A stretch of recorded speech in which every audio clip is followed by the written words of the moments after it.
Hi everyone, in front of me I've got WACOM MovinkPad 11 and let me share with you how to change the 3 buttons navigation into the gestures in this device.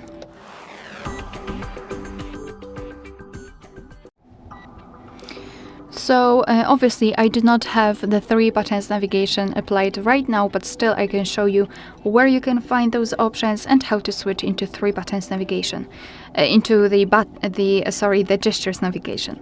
Alright, so let's go to the settings first of all. Here in this left section we have to scroll down to the very bottom to find the system. Then let's tap on gestures and choose navigation mode. So here we've got those 2 options, gesture navigation and 3-button navigation. Let me quickly set 3-button navigation. I just wanted to show you that here you've got this settings icon and you can manage the assistant option connected with the home button. You can turn it on and off, it's up to you. So to set the gestures, simply tap on the gesture navigation at the top, and instead of the 3 buttons we've got this line which is responsible for some gestures. Moreover, we do not have this, let's say, shortcut bar. It is completely removed and replaced with this line. Here we've got also the settings, so let's tap on it.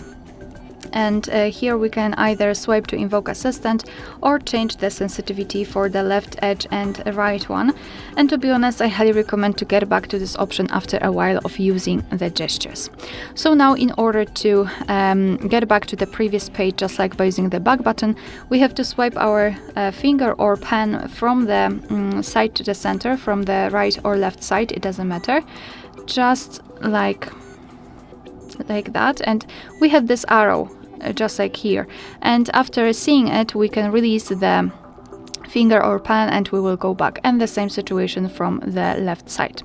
If you wish to get back directly to the home page, swipe your finger from the bottom to the center of your device and make this motion quick and short, so something like that. And to open the recents you have to repeat the gesture, so from the bottom to the center, but hold your finger or pen somewhere here, so right in the middle. And after releasing, here you've got the recents. Alright, so that will be all. Thank you so much for watching. Please hit the subscribe button and leave the thumbs up.